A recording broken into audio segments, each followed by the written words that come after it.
Hello everyone, and welcome to another video tutorial on how to edit your photos. My name is Toma, and you can find me on bonciu.com and of course here on YouTube. Now, before I start this tutorial, I want to thank you, all of you that shared my channel on your Facebook account or whatever social media you are using, and helped me grow my subscribers on this channel.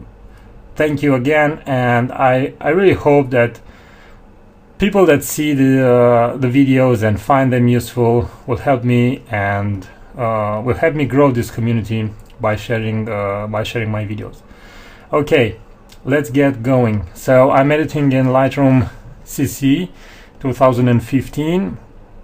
I have this photo, was made with a Canon 5D Mark II. The lens is a 17mm lens, f/22, tenth of a second, ISO 100. Now, why did I have f/22? Although at f/22 the clarity kind of diminished in the focus point, these flowers were very close to the camera, so I had two options. Either I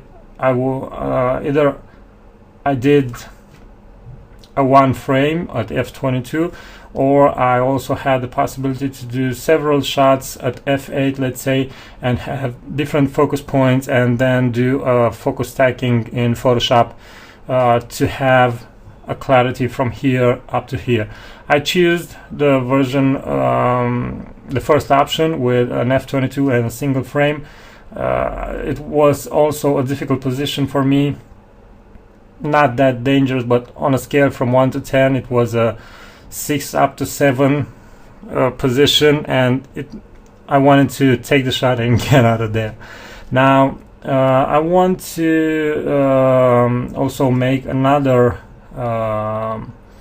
statement, and that is, you cannot create interesting photos from crap.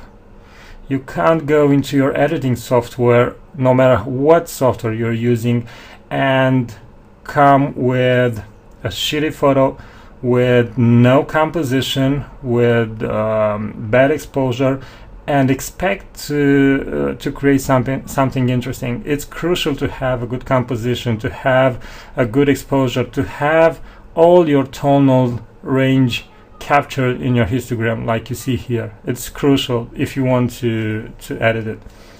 Now let's get started. First of all, I'm going to enable profile correction, remove chromatic aberration, and holding down the Alt key, adjusting the masking, because I have this sharp. Okay, this was the initial step. Now, from what I remembered, these flowers was of much more intense redness, because I had the polarizer filter, but because of the position of the sun, the polarizer didn't work that effectively, and these flowers are not that red. So I'll have to address this issue. And how am I going to do this? I'm going to zoom.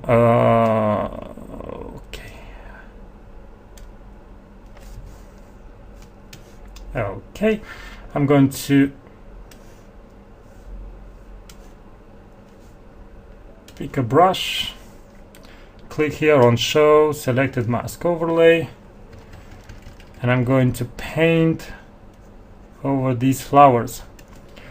Sometimes this kind of tasks can look tedious, it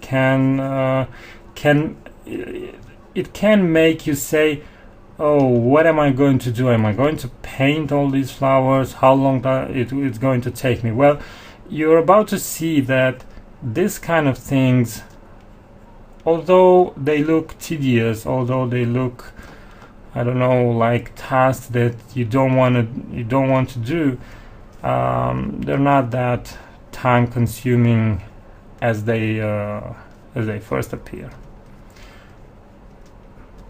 Okay, do not be confused of the redness you are seeing now. This is only the mask overlay that it's shown,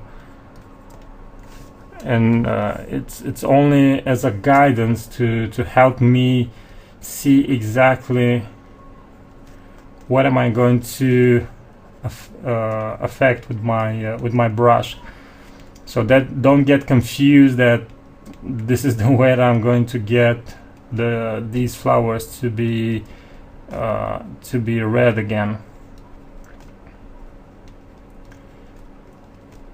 Okay, and as you can see, I'm almost there, almost finished, and it didn't took me that long.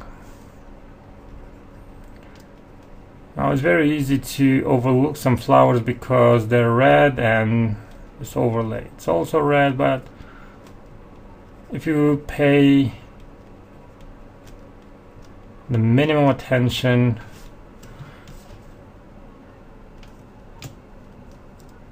it won't be any problem.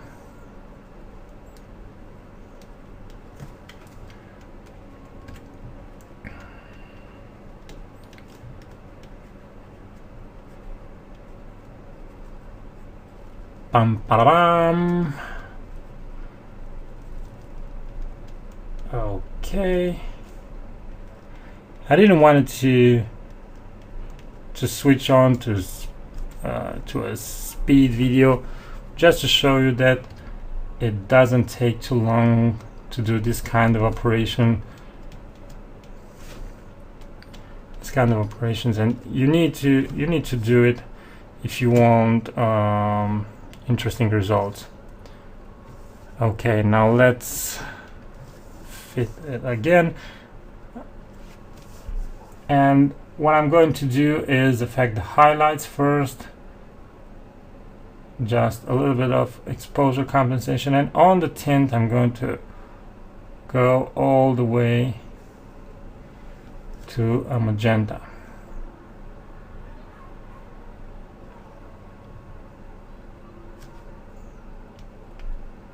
Before and after, before and after.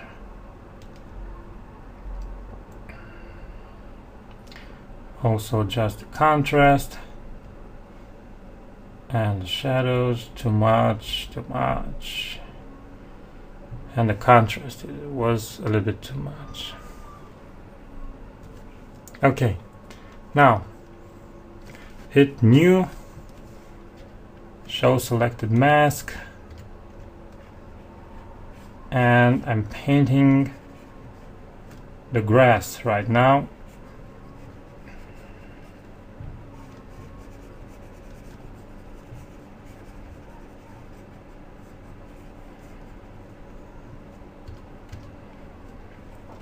Because I want to really make these flowers pop, I'm going to create a contrast area, meaning that not only that I'm going to make this grass look much more green, but I'm also going to diminish its exposure.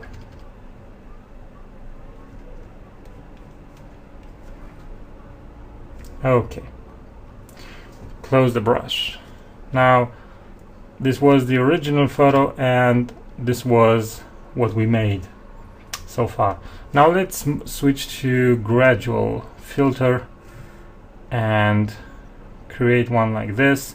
I want to add more drama to the photo, and that is why I'm introducing a much more dramatic sky. And in the upper part, okay, hit new again.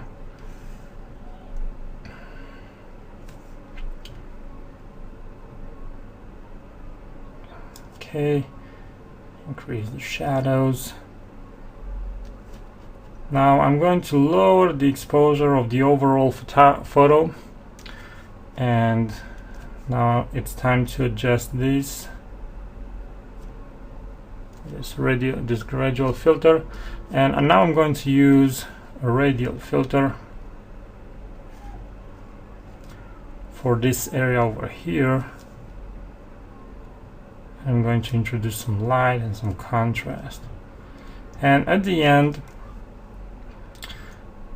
just a little bit on highlights and on the shadows to bring more detail in this area over here, and of course some vibrance.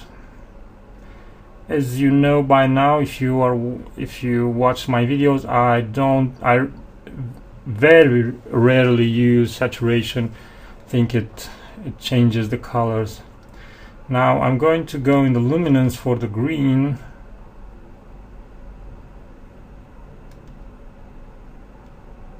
and I'll make the green much more lighter. Okay, and then from the white I'm going to make the image much more brighter.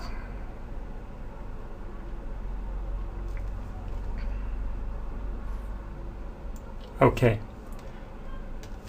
I'm going to add another radial filter to draw attention to this area over here.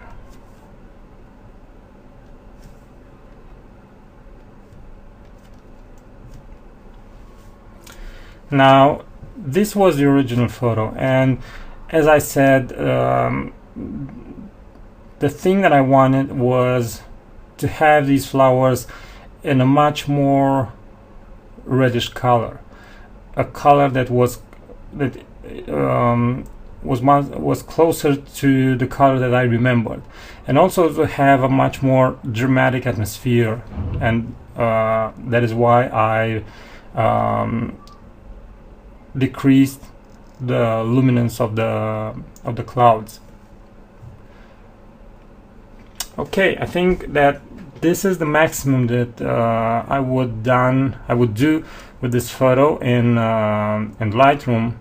Now there are perhaps some things that I might do in Photoshop, and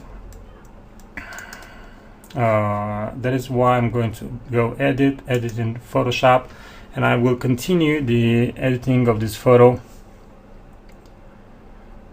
Okay, let's wait for the Photoshop to open. It's reading the camera raw format, converting it, and wang. This is the photo.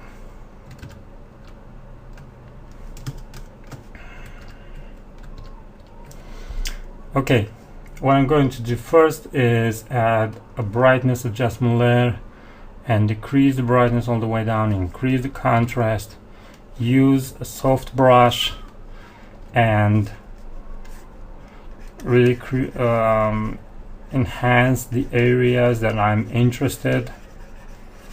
And then the idea is to blend these areas back together.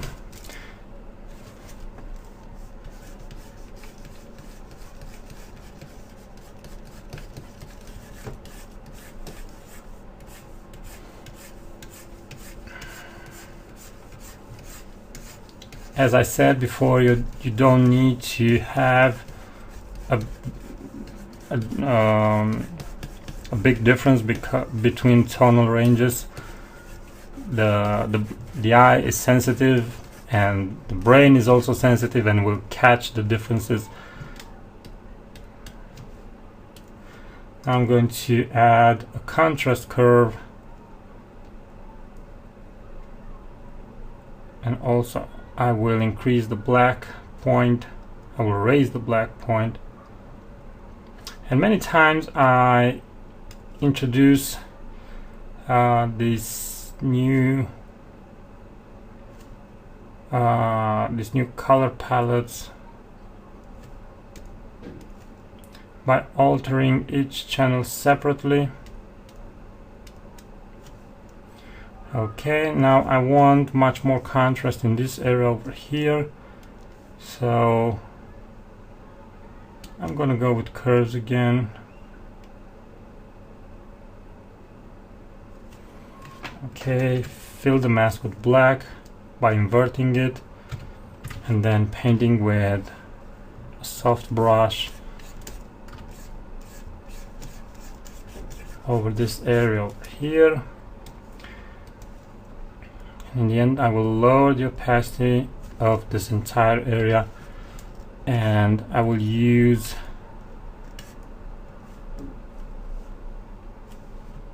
this gradient to quickly paint the mask. Okay, so this was the photo that was imported from Lightroom, and this is, I think, the final photo. Let's take a look again at the original photo. So this is the photo that we started with, and this is the final image. Again, what I did was to bring some reddish in the flowers, create a much greater contrast to put the flowers into perspective, into view, by decreasing the luminance of the grass.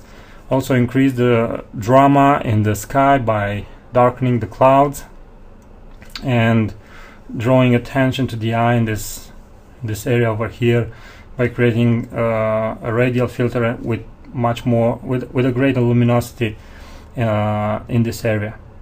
So this was the tutorial for today. Thanks for watching.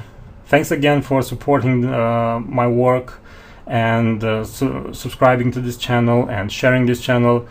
Of course, again, just like I said in the beginning of this video, thank you to all of you that subscribe to my channel, and thank you to all of you that helped me spread the word about this channel by sharing my channel on social media channels.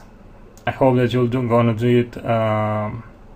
You'll continue to do so, and until next time, keep on photographing, keep on editing. It's the only way that you can get better. Thanks for watching, and bye bye.